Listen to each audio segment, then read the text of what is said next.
Hola amigos, saludos a todos los suscriptores del canal y a todos aquellos que nos visitan. Si no están suscritos aún, háganlo para estar al tanto de las charlas, las entrevistas y las reflexiones que hacemos en este podcast. Hoy vamos a hablar de geopolítica de nuevo y lo vamos a hacer con una persona experimentada. Él es José Luis Pontijas Calderón, coronel retirado y analista asociado al Instituto Español de Estudios Estratégicos y profesor de geopolítica y estudios estratégicos en la Universidad Carlos III. José Luis, encantado de que estés hoy con nosotros. Muchísimas gracias a vosotros por invitarme y por confiar en mi criterio, que permíteme clarificar que es solo mío, aunque trabajo en diversas instituciones, lo que yo digo, soy yo el único responsable y el culpable, evidentemente. Antes de empezar, amigos, les voy a leer parte del extensísimo currículum de José Luis porque es muy importante para que vean la persona que tenemos aquí hoy, con una larga trayectoria en los temas relacionados de los que vamos a hablar. Él nació en 1959, ingresó en el Ejército de Tierra como soldado voluntario en el 78, siendo promovido al empleo de coronel en 2012. Ha estado destinado en el Estado Mayor del Eurocuerpo en Estrasburgo y en el Estado Mayor Militar de la Unión Europea en Bruselas. Ha participado en las siguientes misiones en el extranjero: en Bosnia y Herzegovina, Afganistán, en el Congo y también como jefe de unidad y formación y mentorización de fuerzas afganas. Es doctor en Economía Aplicada por la Universidad de Alcalá de Henares, tiene diploma de Estado Mayor del Ejército de Tierra y también tiene cursos de altos estudios internacionales a través de la Sociedad de Estudios Internacionales del CSIC. Es autor de numerosos artículos sobre geopolítica, la mayor parte publicados en el Instituto Español de Estudios Estratégicos, y de intervenciones en Negocios TV y el canal de Pedro Baños como experto en geopolítica. También es profesor de geopolítica y estudios estratégicos, seguridad y defensa en el máster de geopolítica y estudios estratégicos de la Universidad Carlos III de Madrid, la Universidad Internacional de La Rioja, en el LISA Institute y en el Instituto Isabel Galindo La Latina, y profesor de Historia Militar del siglo XXI en el Máster de Historia Militar del Campo Internacional para la Seguridad y la Defensa. Como pueden ver, la persona que tengo hoy aquí en el canal es una persona más que cualificada para dar sus opiniones acerca de lo que está pasando. José Luis, una de las primeras inquietudes que puede tener uno como ciudadano corriente, que es lo que yo soy, que tiene un humilde podcast, pero que ha decidido hacer algo para que la gente empiece a pensar por sí misma y conozca lo que está pasando, es qué demonios pasa en Europa a día de hoy para que todos, la práctica totalidad, salvo algunos díscolos en la Unión Europea, tengan una actitud tan belicista contra Rusia y contra prácticamente cualquiera que alce la voz en contra de lo que dice la oficialidad. Bueno, yo creo que esa pregunta no es una pregunta, es la pregunta, porque para empezar, desde el principio, resultó sorprendente que Europa cambiara su paradigma de cómo se enfrenta a los conflictos internacionales en su entorno geopolítico, geoestratégico, geográfico. Desde siempre, desde su fundación, la Unión Europea, desde que tuvo capacidad para intervención en el exterior, siempre se ha enfrentado a este tipo de conflictos, pues intentando que las partes se pongan en contacto, que pudieran propiciar un alto el fuego, que pudiera llevar hacia un acuerdo de paz, que pudiera llevar a una paz sostenible y duradera. Sin embargo, curiosamente, con el conflicto en Ucrania, desde el minuto cero, nos involucramos en él poniéndonos de parte de uno de los contendientes, y eso ha hecho que la Unión Europea se haya puesto a las órdenes prácticamente de la OTAN, perdiendo gran parte de su autonomía estratégica. Esto evidentemente, la OTAN controlada por Estados Unidos, porque no olvidemos que la OTAN es una herramienta de control geopolítico de Estados Unidos, aparte de una garantía de seguridad para los europeos, pues lo que ha hecho es que cuando Estados Unidos, que es quien dirige la OTAN, ha cambiado de criterio debido a la nueva administración Trump, pues casi parece que los europeos nos hayamos quedado colgados de la brocha, porque nos hemos quedado prácticamente solos en este conflicto. Y recordemos que la mitad del sostenimiento económico, quizá más, aparte del militar que recibe Ucrania, proviene de Estados Unidos. Esto ha colocado a Europa en una situación de debilidad geopolítica y geoestratégica. Además, estamos viendo una perversión de los papeles tradicionales eh, que contempla el Tratado de la Unión Europea, porque en ni un solo artículo del Tratado de la Unión Europea contempla actividades por parte del presidente o de la presidenta, en este caso de la Comisión, en lo que es en todo aquello que está relacionado con la política exterior y de seguridad común, y mucho menos en la política común y de seguridad y defensa, que como todos sabemos es una parte de la política exterior y de seguridad común. Es decir, la señora von der Leyen se está abrogando un papel y una representación institucional que no está contemplada en el Tratado de la Unión Europea, con lo cual está contraviniendo este tratado y curiosamente nadie lo ha denunciado, salvo en medios no oficiales, como puede ser tu canal u otros canales como el que tú has dicho de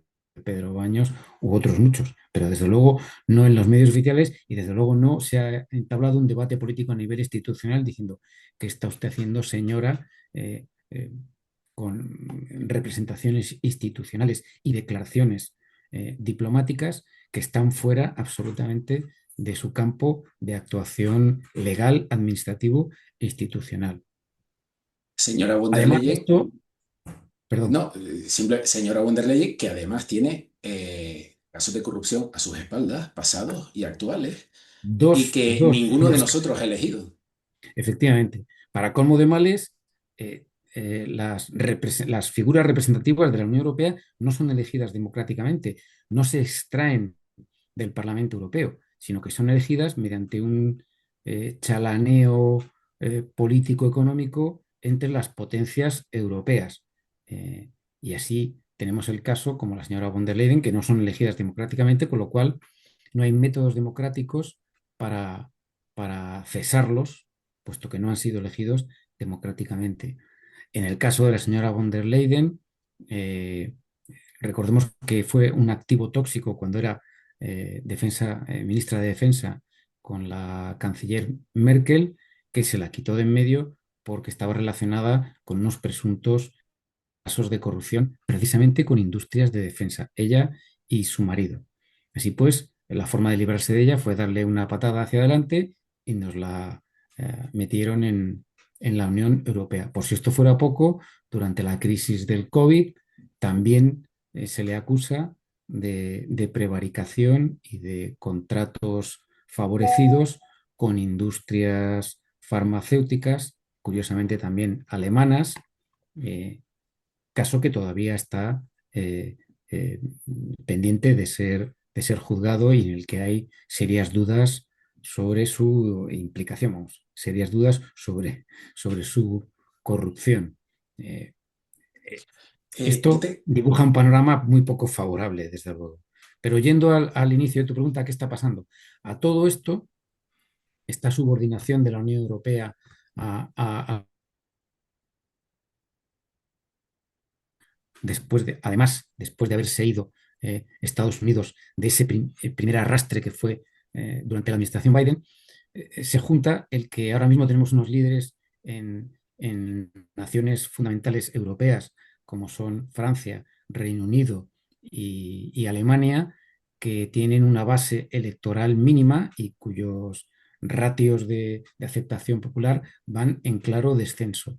Entonces, da la sensación de que estos líderes han optado por una huida hacia adelante y la forma en la que tapar esos desastres electorales a los que se enfrentan, pues es lanzarnos en un lenguaje belicista que nos podría llevar, que yo creo que nos está llevando a un choque de trenes, a una confrontación real, a una involucración total y absoluta de Europa en el conflicto de Ucrania.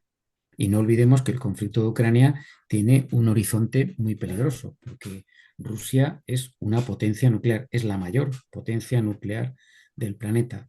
Y evidentemente en su estrategia de seguridad contempla el concepto que ellos califican de escalar para desescalar, que es en caso de enfrentarse a una derrota convencional que pudiera ser de carácter estratégico o que amenazara la seguridad del Estado ruso, ellos contemplan la utilización de armas nucleares, si bien tácticas, pero armas nucleares. Es decir, ojo, porque estamos jugando con un horizonte que podría ser muy, muy peligroso y desde luego muy destructivo para Europa, sin duda alguna.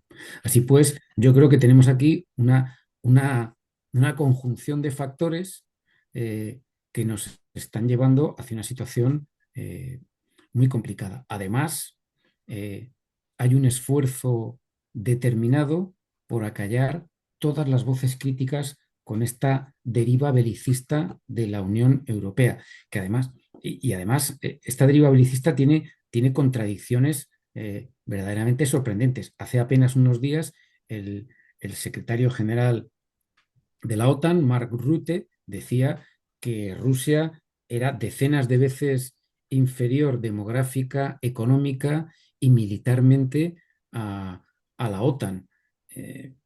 Ponía el caso, decía, la Marina rusa es poco menos cito textualmente, poco menos que un submarino cojo y estropeado.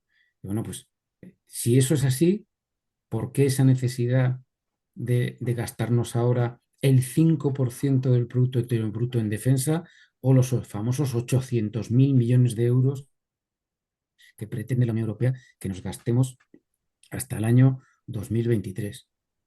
Por cierto, dinero que la Unión Europea no tiene. Así que ya veremos, dada el estancamiento socioeconómico en la Unión Europea, del que España, afortunadamente y por ahora, es la excepción, porque estamos creciendo por encima del 2%. Hay quien dice que podríamos llegar el año que viene o este año incluso al 2,9%, lo cual sería impresionante. Hay quien dice que ese, no sé si podría ser verdad, pero hay quien dice que esa ingente cantidad de dinero que está previsto invertir en el complejo militar industrial norteamericano no es para enfrentarse a Rusia, sino para controlar a la población cuando la población acabe perdiendo la paciencia, la población europea. Yo no sé qué visos de verdad tiene eso, pero realmente comprar barcos, comprar tanques y comprar aviones ante la primera potencia nuclear del mundo en el caso de un conflicto no parece muy sólido, ¿no?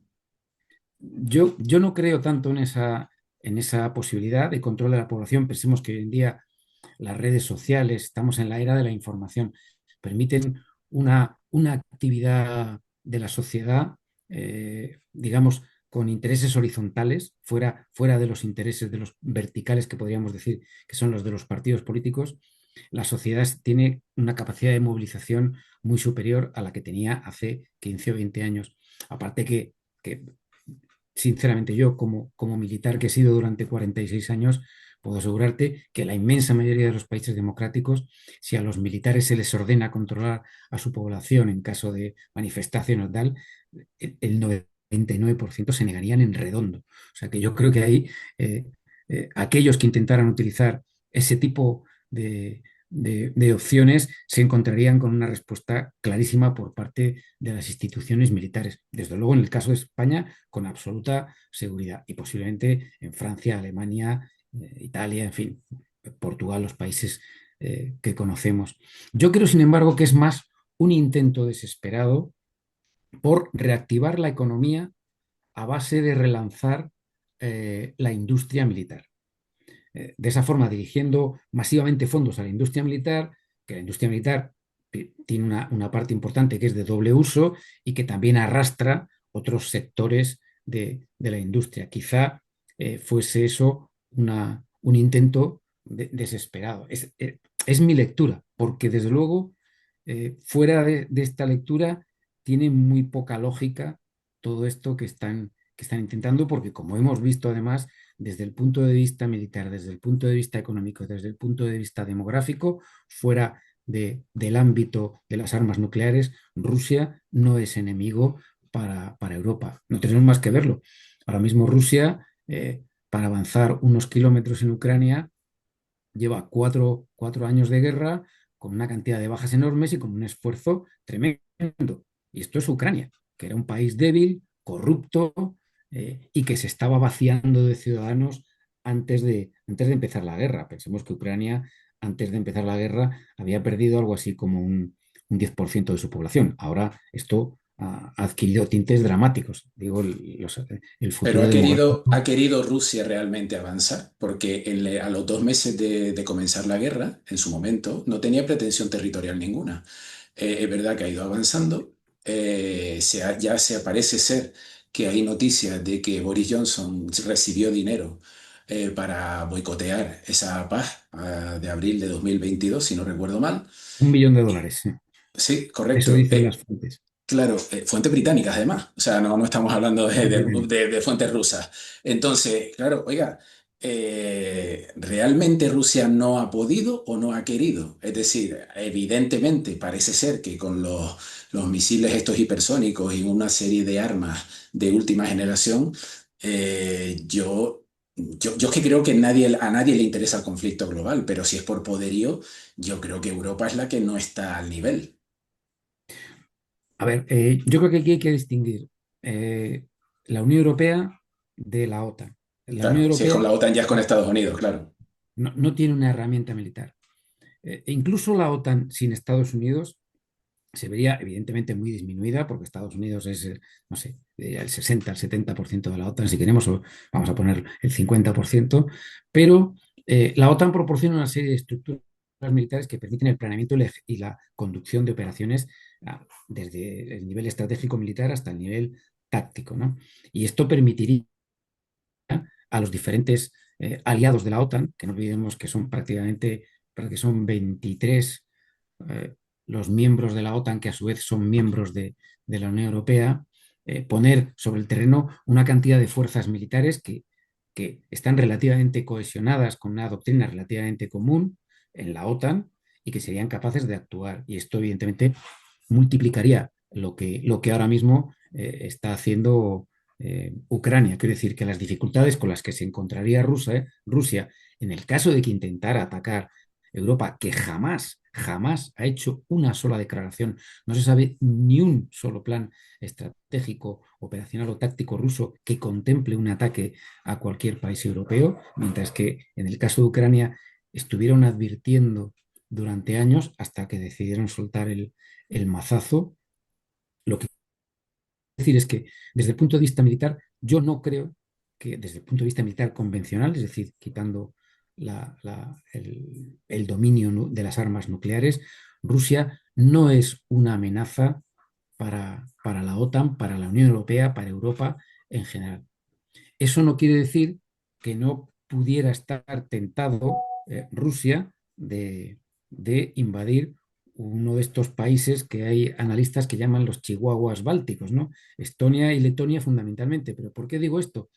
Porque Estonia y Letonia tienen tanto miedo, pero también porque no tienen la conciencia limpia. Recordemos que en Estonia y en Letonia hay entre un 20 y un 30% de la población sin derechos civiles. O sea, no pueden ser políticos, no pueden tener representación política, no pueden votar, no tienen pasaporte, no pueden ser policías, no pueden ser militares, no pueden ser funcionarios. ¿eh? No pueden tener canales de televisión, ¿no? en su idioma ruso. Estas minorías mayoritarias rusas eh, pueden acabar convirtiéndose, debido precisamente a esa exclusión socioeconómico y Que política, también ocurría en Ucrania. efectivamente, es que ese es el problema.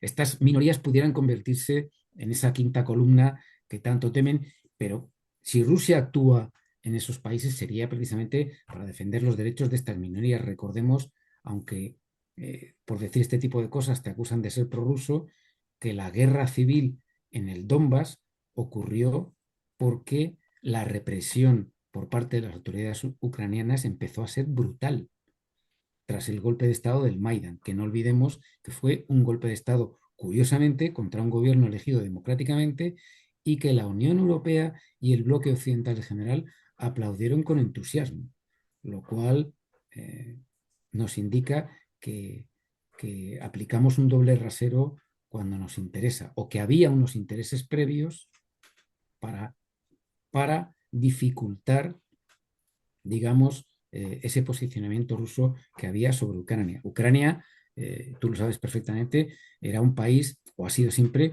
un país dividido prácticamente al 50%, entre los que eran rusófonos y los que eran nacionalistas ucranianos. Podíamos dividir Ucrania prácticamente en una diagonal del noreste al suroeste, incluyendo la importante ciudad y región de Odessa, donde el 80% o más del 80% es rusófono. eh, y desde el momento en que el golpe de Estado del Maidán empezó a prohibir el régimen saliente del Maidán empezó a prohibir los derechos a esa población rusófona, la educación en ruso, empezaron a cerrarse todas las emisoras de televisión y todos los medios de información que publicaban en ruso, en fin, Perseguir esto, opositores, en fin. perseguir opositores, no solamente perseguirlos, sino hacerlos desaparecer o directamente asesinarlos y empezar una represión brutal sobre la población, que fue lo que hizo que una parte importante de esta población se rebelara. En algunos sitios tuvo éxito, en otros no tanto. En aquellos en los que tuvo éxito, comenzó una guerra civil y entonces hay quien dice que Rusia desde el principio participó en ella. Yo tengo mis dudas.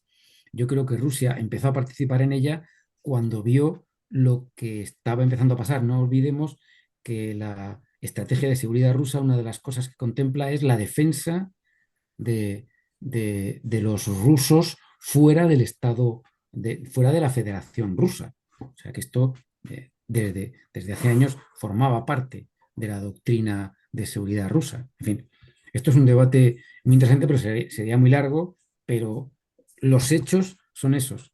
Otra cosa es que se quieran ocultar. Pero es Quiero que, decir, el conflicto de Ucrania no surgió por generación espontánea. claro, Hay una historia detrás. es curioso porque si uno como ciudadano analiza esto, tú dices, oiga, Estados Unidos en los años 60 no permitió que la Unión Soviética por entonces instalara misiles en Cuba. De hecho, una entrevista que le hicieron a posteriori a Kennedy, dijeron, ¿usted hubiera ido a una guerra nuclear con Khrushchev? Dijo, sí. Si ese bloqueo no funciona, hubiéramos ido a una guerra por ese tema. Claro, aquí la cuestión es, Rusia debería o hubiera o debería haber permitido que en Ucrania pusiera misiles la OTAN cuando de los años 90, cuando cae, finales de los 80, principios de los 90, cuando cae la Unión Soviética, eh, claro, la OTAN se ha ido expandiendo. No, no, no. Os hemos ido tomando el pelo durante décadas y nos hemos ido expandiendo cada vez más, ¿no?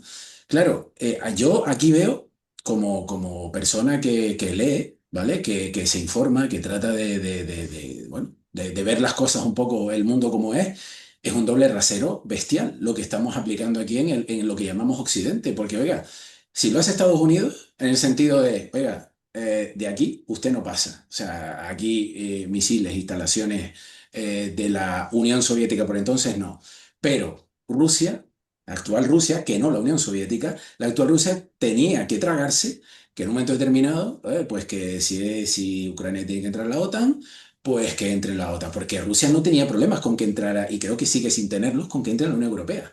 Pero el tema de la OTAN es otra historia. Claro, se mandan a la OTAN en su momento, oiga, si ustedes siguen por aquí, vamos a entrar. Oiga, si usted sigue por aquí, vamos a entrar. A los 2 meses, un acuerdo de paz. Lo sabotean los británicos. Mm, Yo puedo entender que Estados Unidos tenga pánico a esa Eurasia, es decir, eh, porque bueno, es verdad que Europa alineada con Rusia, con los recursos de Rusia, eso podría ser tremendo, porque además Estados Unidos tiene ahora a China como gran enemigo. Pero ¿qué gana Europa con todo esto, tensando la cuerda cada vez más con Rusia? Porque Estados Unidos Bueno, tiene sus intereses en no ser, en no perder que yo no sé si lo ha perdido ya, pero su poder, ¿vale? A nivel mundial. Pero Europa, ¿qué gana? Europa solo está perdiendo. ¿O es lo que aparentemente se ve? bueno, yo creo que está claro porque todas estas sanciones económicas y toda esta renuncia a importar el gas y el petróleo ruso a quien está dañando fundamentalmente es a la economía europea.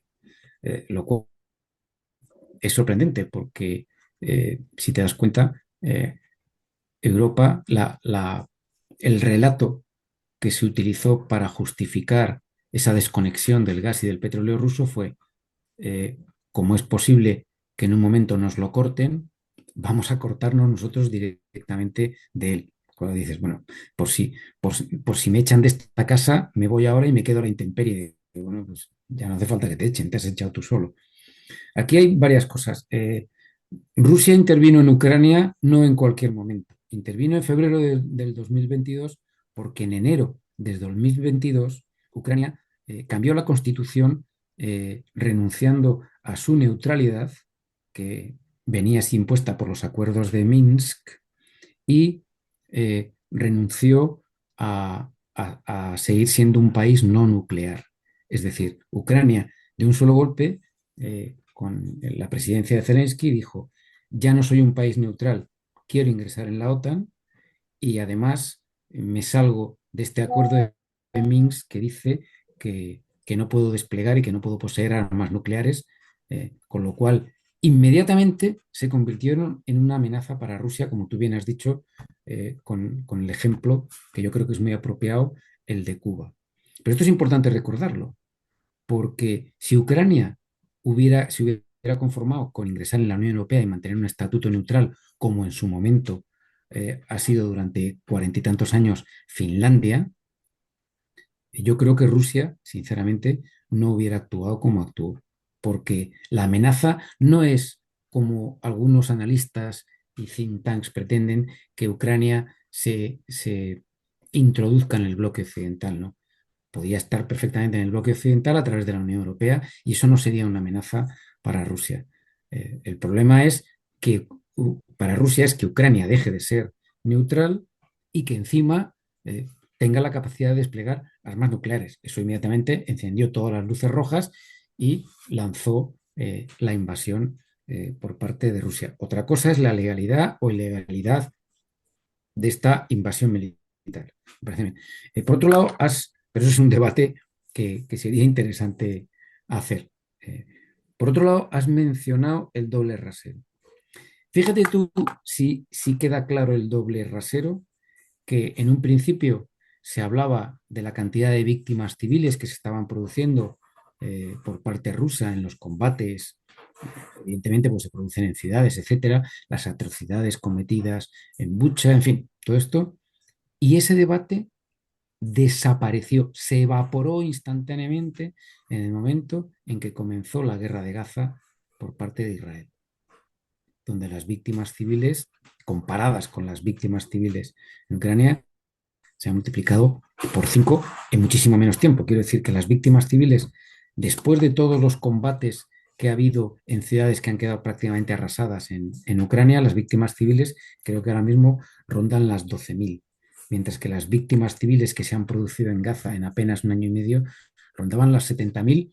Hay cifras, hay organizaciones eh, que sospechan que puede haber hasta 200.000, porque la inmensa mayoría de ellos están debajo de los escombros, cadáveres que todavía, evidentemente, no han salido a flote. Pero fíjate tú si somos capaces de aplicar ese doble rasero, como también lo aplicamos cuando hay golpes de Estado. En África, cuando los golpes de Estado, podríamos decir que son por facciones que se apoyan inmediatamente en Rusia o en China, son golpes de Estado condenables. Cuando el golpe de Estado es precisamente contra una facción que se está apoyando en Rusia o en China, entonces ya no. Entonces ya ha sido un cambio de régimen que parece ser que apunta hacia una mayor apertura política, etcétera, etcétera. O sea que ese doble rasero que Occidente lleva aplicando con descaro y que comenzó en Kosovo eh, es una de nuestras características, pero que ya el sur global, que como tú bien sabes, no existe como organización de cooperación, pero sí existe como grupo de autoidentificación de muchos estados por oposición a Occidente, sus intereses y su supremacismo moral, ideológico, etcétera, pues ese sur global cada vez más asertivo, y que la guerra de Ucrania precisamente ha ayudado o ha acelerado en esa madurez, eh, no acepta. Ese doble rasero cada vez está más al descubierto y el mundo nos juzga y sabe perfectamente cuando hacemos eso lo que estamos intentando y cuáles son los intereses que oculta. Yo siempre me he preguntado, y esto es una pregunta que yo me he hecho muchas veces, sé que es lucubrar, ¿no? Pero siempre me he preguntado cuánto tardaría Estados Unidos en invadir México si México dijera voy a poner misiles de Rusia en México. Yo creo que Estados Unidos no tardaba ni 2 semanas en invadir México. Es decir, y creo que no me Creo equivoco que, mucho, ¿eh? creo que lo, lo- yo creo que sería, la respuesta sería mucho más fulminante y mucho más rápida, sin Es duda que alguna. yo lo tengo súper claro. Es decir, esto no se trata de ser prorruso, antirruso, pro-occidente, anti-occidente. Se trata de, siendo medianamente objetivo, ver que evidentemente los dobles raseros son brutales y cuando lo hacemos nosotros aquí en Occidente está bien, cuando lo hacen otros está mal. Yo creo que lo que has mencionado del sur global, yo creo que el gran error, o lo que yo puedo, bueno, observando todo lo que ha ocurrido, quizás el gran error no fue confiscarle los activos rusos, porque entonces ahora el resto del mundo ha dicho, esta gente no es de fiar ya. Bueno, eso fue un error, yo creo que garrafal, evidentemente a medio largo plazo, pero eso Sí, pero lo que ha hecho ha despertar el iniciado, ya no nos fiamos de vosotros de ninguna claro, manera. totalmente, totalmente, porque en ese momento eh, todas esas naciones, eh, que son muchas de ellas dictaduras o oligarquías o tal, Lo de como por dictadura ejemplo depende de Arabia si eres Saudí. amigo o enemigo, ¿no? Efectivamente, como Arabia Saudí, que no recibe nunca ninguna crítica por parte de Occidente, nada que decir sobre los derechos humanos, nada que decir sobre la democracia allí, nada que decir sobre el papel de las mujeres. Arabia Saudí, Porque ese es un socio. limpio, limpio. Efectivamente. ¿Por qué lo necesitamos? Porque necesitamos su dinero, su financiación, su petróleo, su gas. Eso está clarísimo. Pero sí, evidentemente, la congelación de los activos rusos ha sido un error tan garrafal que ahora mismo están empezando a lamentarlo. Porque esto ha iniciado una segunda derivada, quizá más importante, a la hora de esa disminución de la centralidad o del papel dirigente de Occidente en el sistema global, que es la desdolarización de la economía global. El dólar todavía es un activo importante, creo que el 80, el 60% como moneda de reserva sigue siendo, pero está bajando poco a poco, pero sigue bajando y el 80% de los intercambios comerciales todavía se realizan en dólares, pero también está descendiendo. Y esto es una tendencia que posiblemente se acelere en el futuro, porque China ya se ha posicionado como un referente opcional al, al dólar y cada vez los BRICS Plus, una organización cada vez más importante, cada vez más definitiva, o la Organización de Cooperación de Shanghái, o la Organización de Cooperación Económica Euroasiática. No olvidemos que son organizaciones que cada vez son más voluminosas en cuanto al volumen de comercio de dinero que manejan. Evidentemente han dejado de confiar porque dicen, caramba, resulta que los activos que yo antes invertía en dólares ahora dependen de un clic político. Es decir, de repente un político dice, ah, te los voy a confiscar. Ya no son fiables. Los tengo que poner los huevos en otras cestas. Y de hecho, se está viendo cómo China poco a poco va girando sus intereses económicos cada vez más divergentes de Estados Unidos. Yo creo que ha sido un error garrafal, pero fíjate cómo hace muy pocos días el intento por parte de los países occidentales que no de Estados Unidos, por parte de los países europeos, de confiscar esos 600 y pico mil millones de euros congelados de Rusia, ha sido imposible porque el país en el que ese dinero está congelado, que son los bancos belgas, ha dicho ni hablar. Esto no lo hago primero porque es ilegal, segundo porque esto puede suponer para mí la ruina, porque ese dinero que está generando una cantidad de intereses enormes y que sostiene mi sistema financiero, entre otros muchos sistemas financieros, como desaparezca de aquí, como deje de ser yo una nación fiable para invertir este tipo o para conservar este tipo de depósitos, esto me arruina. O sea que ni siquiera los europeos han sido capaces de hacerlo, porque es clarísimamente ilegal y desde luego es una mina de profundidad a medio y sobre todo a largo plazo que va a contribuir a, a ese declive progresivo de Europa como actor global. Es que esto me lleva a comentarte o a hacerte la siguiente pregunta, porque está relacionado con eso de la legitimidad, la legalidad internacional, el mundo basado en reglas de quién? Porque las reglas eran de Occidente, pero claro, en un momento determinado, si tú empiezas a, bueno, ahora como no haces lo que yo te digo, te confisco. Ahora, si no haces lo que yo te digo, te monto un golpe de Estado, se repiten las elecciones porque ha habido injerencia rusa, porque no me gusta lo que ha salido. Es decir, ¿a dónde estamos yendo cuando el supuesto faro de civilización, que era Europa, nos estamos convirtiendo, bueno, yo creo que después de terminar la Segunda Guerra Mundial somos vasallos de los norteamericanos? Eso de que alguien dice que somos socios, a mí siempre me ha parecido que somos vasallos, pero bueno, quien lo quiera llamar socio, pues muy bien, vale. Eh, claro, estamos o el mundo se ha dado cuenta de que eso de la... Es que Rusia infringió la legalidad internacional, pero bueno, ¿cuántas veces se ha infringido la legalidad internacional por un montón de países?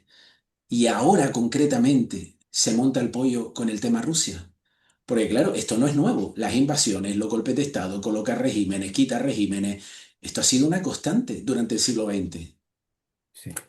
Bueno, yo siempre denuncio con mis amigos, perdón, con mis alumnos, también con mis amigos a veces les torturo, eh, la, la frase tan tramposa que es un mundo basado en reglas. Pero yo siempre digo, ¿cuáles son esas reglas? ¿Dónde están escritas? Enséñame un documento donde esas reglas, donde Occidente haya publicado alguna vez, estas son nuestras reglas. Porque el mundo que yo sepa está basado en leyes internacionales. Las leyes internacionales que deben ser interpretadas por tribunales internacionales internacionalmente reconocidos, que pueden ser la ONU, el Tribunal Internacional, pueden ser tribunales regionales como el de la Unión Europea, el de la Unión Africana, otros tribunales internacionales, los hay y muy buenos. Porque el mundo basado en reglas es una frase trampa que lo que esconde es las reglas que yo cambio a mitad de partido cuando me interesa. Porque como no están escritas, yo, no, pero es que aquí había unas reglas fundamentales. Yo siempre digo, dígamelas usted. ¿Dónde están? ¿Cuándo se publicaron? En cualquier caso, aunque no hayan sido publicadas, ¿qué reglas son esas?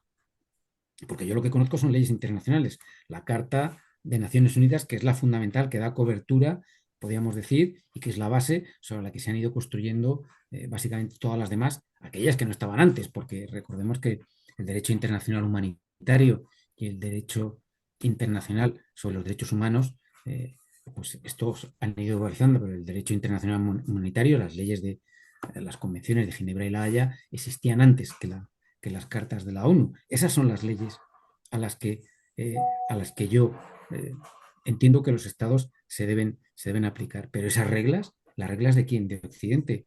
Reglas que cambian, como tú bien has dicho, porque anda que no hemos propiciado, vamos, Estados Unidos fundamentalmente, golpes de Estado contra regímenes democráticos, además, para instaurar dictaduras militares. Recordemos el caso de Hispanoamérica, en fin, los años 60, 70, la CIA haciendo de las suyas. Bueno, incluso si me Quiero decir que apuras, ¿qué esto está haciendo es Estados diferente, Unidos con Venezuela ahora? pues básicamente Algo unilateral, de nuevo. ha desempolvado la famosa doctrina Monroe, de la que ya nos habíamos olvidado, que era la famosa del Big Stick, ¿no? De la estaca bien gorda.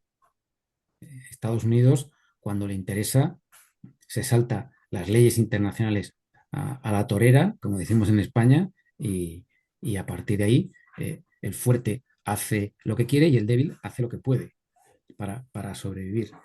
Has mencionado también esto en cuanto al mundo basado en reglas, que, insisto, es una frase trampa que esconde poder actuar con mano libre según nuestros intereses vayan, porque ya me dirás tú qué reglas son las que nos permitieron bombardear Serbia para obligarle por la fuerza a firmar un acuerdo. Eso contraviene la Carta de Naciones Unidas. Nadie puede utilizar la fuerza para obligar a otro Estado a firmar un acuerdo, pero es que luego encima rompimos el acuerdo permitiendo la secesión de Kosovo mediante un referéndum ilegal. Absolutamente. O sea, es que fueron, claro, evidentemente Rusia se aprendió la lección y dijo, no te preocupes, que ahora me toca a mí. Y así tenemos las jugadas que posteriormente ha hecho Rusia. Pero hablábamos antes del doble rasero. Claro. Lo que hace Rusia es muy malo, lo que hacemos nosotros no. Está muy bien porque como somos democracias, todo lo que hacen las democracias es sacrosanto. Pues yo creo que no. Esto en cuanto a la frase, en cuanto a lo de que nos hemos convertido en vasallos, yo no creo que hayamos sido vasallos exactamente desde la Segunda Guerra Mundial. Yo creo que el canto del gallo de la autonomía estratégica europea fue la Guerra del Golfo en 2003, donde hubo estados como Francia que se negaron a participar y aquello generó una enorme tensión dentro de la OTAN, dentro del famoso vínculo transatlántico, pero a partir de ahí yo creo que cada vez más hemos ido a donde Estados Unidos nos ha querido arrastrar, porque después llegó la invasión de Irak y después de aquello, pues ya Afganistán, etcétera. Además, conflictos a los que Estados Unidos nos ha arrastrado y luego de los que se ha retirado precipitadamente, obligándonos a todos los demás a correr quizá más que ellos. Quiero decir que yo sí veo ahora, desgraciadamente, que desde la guerra de Ucrania quizá haya sido cuando ya ha quedado clarísimamente que, que Estados Unidos nos trata como vasallos. Quizá con la administración Biden no tanto, porque las acciones eran quizá las mismas, pero el lenguaje, las formas eran, digamos, más versallescas, ¿no? Pero con Trump ha quedado clarísimamente al descubierto. De todas formas, recordemos que la ley proteccionista más agresiva contra la Unión Europea no la aprobó Trump, la aprobó Biden, que era la famosa Inflation Reduction Act, la ley de reducción de la inflación. O sea, fue una ley proteccionista brutal, proteccionista de un país que dice que defiende el libre comercio eh, frente a Europa, que cada vez estamos siendo tratados más como como un vasallo, como tú dices, porque evidentemente somos un adversario comercial, un adversario económico, pero ahora están utilizando la técnica que yo califico de gangsteril, a lo mejor es muy exagerado, pero yo recuerdo esas películas de gángster en blanco y negro, de los gángsters de Chicago, que a cambio de seguridad tenías que pagar una cuota elevada de dinero. Bueno, pues ahora mismo la cuota está clarísima. Tenemos que gastarnos el 5% del Producto Interior Bruto en defensa porque sabemos que el 63% de lo que compra Europa en armamento se lo compra a Estados Unidos. Ya sabes que el 80% de lo que nos gastamos en armamento se gasta fuera de Europa. Tú fíjate. O sea Claro, que si pero nos es que gastamos... ese debate, yo por la parte norteamericana, yo no voy a entrar porque no me gusta entrar si yo pienso en geopolítica, considero que es un grave error hablar de buenos y malos, porque es Coincido, un tremendo error. Pero yo la claro, parte norteamericana la entiendo. Es decir, realmente defienden sus intereses. yo tengo un gran enemigo, un pedazo de enemigo que desde el primero de los 2000 ahora me ha comido el terreno en gran parte del mundo, que es China, ¿vale? Y además yo no sé si esto lo van a poder arreglar de una forma que no sea militar, porque yo no sé si comercialmente ya China es capaz, se le puede atar ya a estas alturas. Yo creo que no.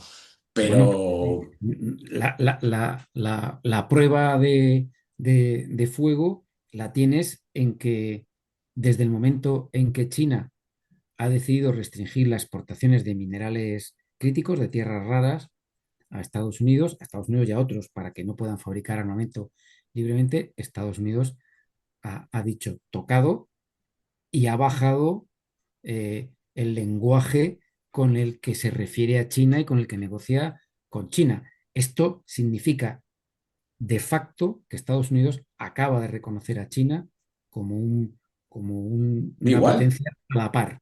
Pero Sí, además, sí. yo no sé si sabes que hace muy poco la RAND Corporation ha publicado un informe en el que sugiere la forma en la que Estados Unidos se debe de relacionar con China. Eh, de hace muy pocas semanas es él. Yo tuve acceso a él la semana pasada. Y es curioso, porque por primera vez la RAND Corporation, te recuerdo que la RAND Corporation fue la que emitió un informe años antes con lo que tenía que hacer Estados Unidos con respecto a Rusia en Ucrania, y es la agenda que se ha llevado a cabo y que nos ha llevado a esta guerra tan terrible. Bueno, pues ahora la RAND Corporation ha pasado de decir tenemos que enfrentarnos a China y evitar, a decir vamos a encontrar la manera de coexistir pacíficamente con China y vamos a desarrollar una serie de premisas para que tanto nosotros como ellos desactivemos cualquier situación que pudiera llevarnos a un conflicto y vamos a intentar entendernos. Claro, Sin llegar a decirlo claramente, está dibujando zonas de esferas de intereses de actuación. Pero esto es interesante porque la RAND Corporation, que es el gran think tank que, que define los pasos futuros que debe llevar Estados Unidos de manera geoestratégica a nivel global o en zonas regionales, acaba de nombrar a China como poder igual con respecto a Estados Unidos, con el que ya hay que evitar la confrontación. pero ¿Eh? entonces, Es José muy Luis, importante, como te decía, la parte norteamericana la entiendo, la parte china la entiendo. totalmente. Claro, esto se reduce al final, digo como una persona de un ciudadano corriente, esto se reduce a Estados Unidos para mantener, controlar, atar o mantener la pelea con China, se está viendo obligado a triturar Europa, desmontar Europa. Porque, claro, ¿a qué viene este conflicto con Rusia? Debilitar a esa Eurasia que no te interesa que sea fuerte. Claro, yo en todo este papel, en todo este, sí, en todo este mundo, lo que no veo por ningún lado, de ninguna manera, es qué gana Europa y qué persigue Europa más allá de la destrucción. Porque los intereses de todos los demás parecen claros. Rusia, defender su zona de seguridad a la gente rusa, rusófona y tal, no sé qué, si son agredidos en otros países y demás. China está donde está, si no es la primera potencia ya, es la segunda o ya igualado. Estados Unidos mantener el estatus de primera potencia. ¿Qué demonios está haciendo Europa? El objetivo Bueno, de Europa. eh, tu primera consideración, Estados Unidos obligado a titular a Europa, ¿no? Yo lo que creo es que esto es un daño colateral. Yo creo que la guerra de Ucrania Que ha no es sido. intencionado por parte de Estados Unidos, ¿crees? No tanto, yo creo que simplemente es el hecho de que Europa de repente se ha visto abandonada por Estados Unidos. Estados Unidos tiene otros intereses en otros sitios y Trump lo está ejecutando en vez de hacerlo como Biden o como Obama en su momento, con una retórica y con unas formas diplomáticas, lo está haciendo pues a lo bruto, descarnada, de una manera totalmente descarnada. O sea que yo no creo que sea tanto la intención de Estados Unidos por título de Europa, sino como un daño colateral. La guerra de Ucrania, al final, es el último coletazo de una geopolítica, de una geoestrategia estadounidense posterior a la Guerra Fría. Que es decir, vamos a comerle todo el espacio a Rusia, no vaya a ser que se levante, porque la opción podía haber sido vamos a integrar a Rusia, pero desde el principio no se quiso integrar a Rusia, ni en el modelo de seguridad ni económicamente, desde el principio. Eso causó un sufrimiento socioeconómico tremendo en Rusia, que todavía se recuerda, y de esos polvos, estos lodos. Quiero decir que Rusia se sintió humillada, se sintió ofendida, se sintió explotada y arruinada, y cuando ha conseguido levantarse ha dicho, ahora voy a recuperar parte de lo que es mío, empezando por mi orgullo y desde luego por mi espacio inmediato de seguridad, que no voy a consentir que tú te lo comas. Pero curiosamente, esta deriva de vamos a intentar hacernos con Ucrania es un producto de los años 90, de finales de los años 90. Te recuerdo que Berezinski, el famoso analista y pensador geoestratégico estadounidense, ya lo decía. eh, Rusia sin Ucrania será simplemente una potencia media, mientras que Rusia con Ucrania seguirá siendo una potencia regional muy importante y posiblemente global. O sea que esto es heredero de una estrategia que todavía no se ha dado cuenta, ese establishment norteamericano, ese estado profundo con el que Trump se está enfrentando a, a O sea, navajazo ¿crees limpio. que no han aceptado que están ya en el siglo XXI? Todavía no. Todavía no. Todavía no han aceptado que ya no son la potencia preponderante que puede hacer lo que quiera en el sistema internacional. No se han dado cuenta. Tú piensas que las personas que ahora toman ese tipo de decisiones, Victoria Nuland, en fin, todos estos, son personas que tienen 70 años, 70 y tantos, 80 años, son personas que se han criado desde niños, adultos y, y ya personas maduras, con Estados Unidos siendo la gran potencia predominante y haciendo del sistema internacional prácticamente de su capa un sayo. Y este paradigma intelectual es difícil de aceptar. Ojo, porque Europa también tiene parte de esto, porque Europa todavía seguimos pensando en ese supremacismo moral que nos da derecho a pedir explicaciones a los demás con las cosas que hacen, mientras que nosotros todo lo que hagamos tiene que estar bendecido porque para eso somos Europa, ¿eh? Y para eso somos la civilización, ¿no? Eh, si nos vemos desde fuera como nos ve el sur global, pues la verdad es que resulta casi, no te digo ya patético, es que es ridículo esta Pero, visión, pero es que todavía sigue muy, muy instalada entre los pensadores, entre los políticos, entre los diplomáticos europeos. Hace pero, poco, pero mientras Estados Unidos, por ejemplo, ves que es verdad que Trump es muy, no sé cómo definirlo. Trump hace lo que le da la gana, declara lo que le da la gana, después se retracta, te pido 100 para quedarme después en el 40, en fin, vale, regatea, bien, perfecto. Pero desde el punto de vista de Europa, de los dirigentes europeos, que para mí son patéticos, pero absolutamente patéticos, no estamos tensando demasiado la cuerda con Rusia. Esto de el auge de Polonia como la pretendida gran ejército europeo, incluso por encima de Alemania, llegado el momento. Estas declaraciones, esta meterle el dedo en el ojo continuamente a los rusos, que si la salida al mar, que si los drones de cartón piedra sin carga explosiva, que si de repente coges los franceses, no sé si eran los franceses, paran un barco en aguas internacionales, no, oiga, que lo vamos a registrar porque tal. Oiga, ¿usted qué está haciendo? Se está saltando todo tipo de reglas, si es que las había, como tú has dicho antes, eso del mundo basado en reglas, sí, sí, lo que tú digas. Pero ¿no estamos tensando demasiado la cuerda o todo esto es un teatro? yo creo que estamos tensando la cuerda demasiado, pero además es un teatro. Quiero decir, es una sobreactuación de estos líderes que yo creo que está provocada precisamente por esa disminución drástica de su base electoral. El canciller Merz perdió el 20% de los votos al día siguiente, bueno, antes ya de tomar posesión del cargo, porque se desdijo de lo que había sido la columna vertebral de su campaña electoral. O sea, estamos Sí, hablando el de líderes. problema, el problema es que la Unión Europea está en que si las elecciones no son lo que yo salgo, lo que a mí me conviene, las repetimos o decimos que hay injerencia rusa. El problema es que se Sí. está llevando a las sociedades a que no importa lo que las sociedades voten. Eso es un peligro muy serio. Bueno, eso es una bomba de relojería, porque el 30% de la población europea está empezando a optar por otras opciones políticas que no son las tradicionales de centro derecha o de centro izquierda. En vez de acudir a, a los problemas raíz que han provocado ese cambio de intención de voto, lo que se está haciendo es acusar a esa población pues, de ser fascista, de ser extrema derecha, de extrema izquierda, en fin, dices, pero no, oiga, esta población no es tonta. Si esta población está votando estas opciones, hay unas razones detrás. Vamos a ver cuáles son esas razones y esas razones seguramente están provocadas, sin duda alguna, por problemas socioeconómicos que no estamos solucionando y a los que no estamos dando Estamos respuesta. agravando incluso. Tú has mencionado antes los intereses de Europa.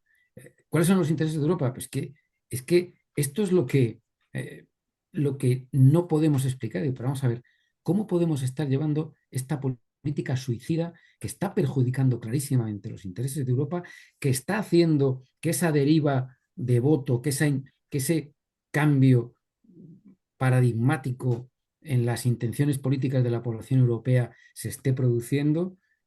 Y sin embargo, seguimos incidiendo más en lo mismo. Además, como tú bien has dicho, la política europea a nivel macroeuropeo, desde la Unión Europea, desde las instituciones europeas, cada vez parece distanciarse más. Yo tengo la sensación, alguna vez lo he comentado, de que nuestros políticos y diplomáticos y parlamentarios europeos viven en una burbuja económica, de Totalmente hecho, desconectados de la gente. totalmente desconectada de la gente, con unos sueldos estratosféricos separados del sueldo medio europeo, que me parece que ronda los 800 euros.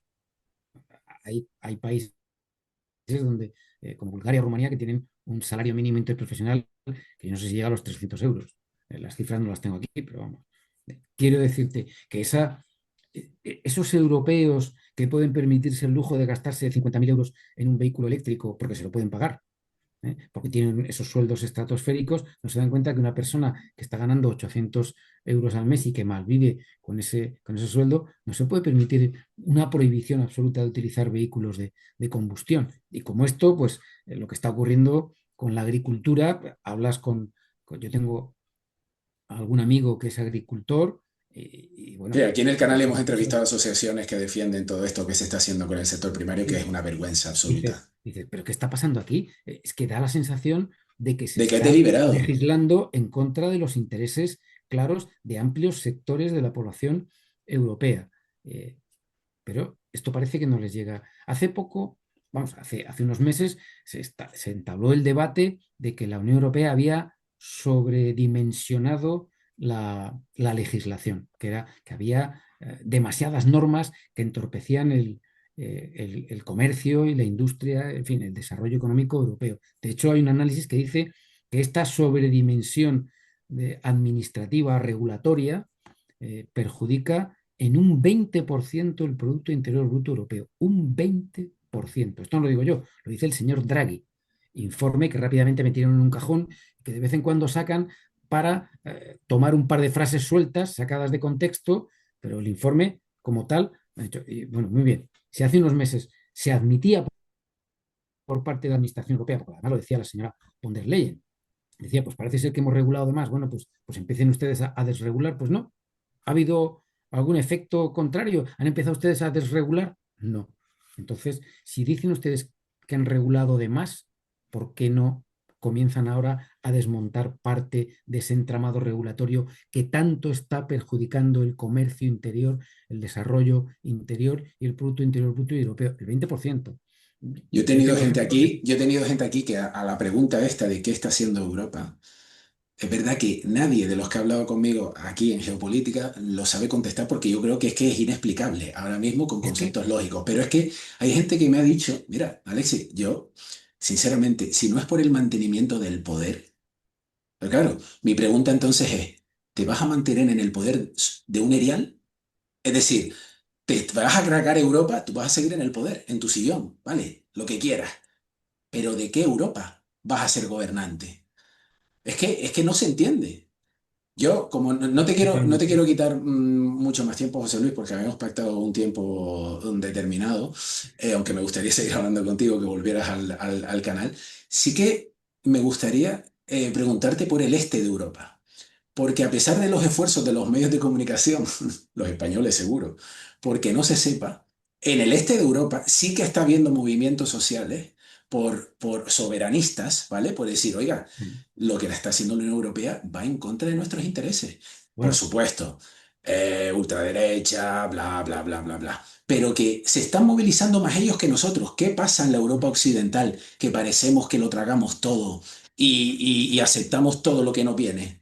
pero no solo en el este de Europa. Piensa que en Francia ahora mismo eh, está gobernando una persona que tiene la mitad de votos que, que la persona que se enfrentó a él en la presidencia. Estamos hablando de la señora Le Pen y del señor Macron. Lo que pasa es que al final se unieron todos en contra de la señora Le Pen, pero la señora Le Pen tenía el doble de votos del actual presidente. Yo no sé si te acuerdas todo aquello que se cacareaba cuando amenazaba con llegar la señora Meloni al gobierno de Italia. Dios mío, llega la extrema derecha a Italia, esto se va a caer. Llegó la señora Meloni a Italia y ¿qué pasa en Italia? ¿Qué ha pasado? Se ha hundido Italia, se ha hundido la Unión Europea.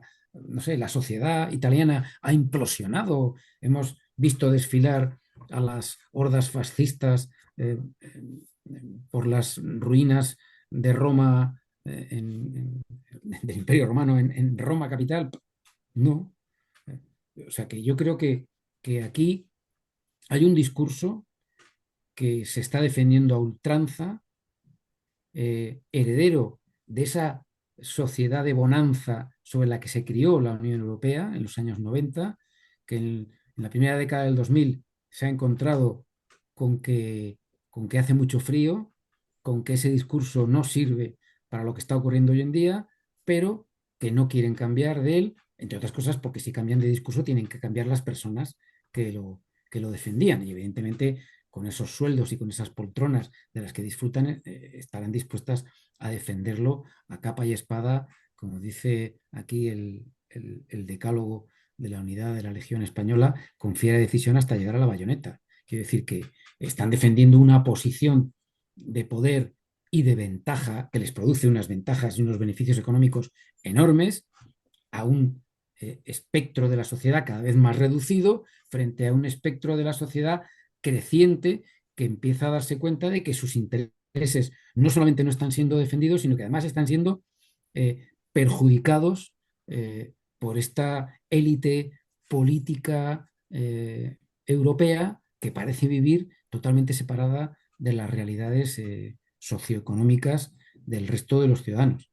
¿Tú Veremos a crees ver que hacia esto... dónde va esto, pero este tipo de evoluciones acaban Eso te muy iba a mal. preguntar, Las porque tensiones históricamente sociales, esto siempre ha acabado mal.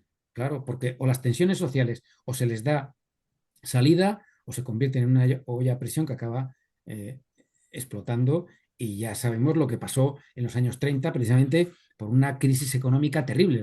La crisis, el crack del 29 fue la que propició la subida al poder de los fascismos en Italia y en Alemania. Pero ojo, no olvidemos que esos movimientos fascistas tenían un apoyo popular muy importante en otros estados. Por ejemplo, Francia, Estados Unidos, incluso en la propia, el propio Reino Unido. O sea, quiero decir, y otros estados como Dinamarca, etcétera. O sea, quiero decir que este tipo de soluciones a las que por las que acaba optando las sociedades es porque no le dejan otra opción. No, mire usted, si yo voto aquí al centro izquierda o al centro derecha, al final es lo mismo porque el marco socioeconómico que me es perjudicial no cambia.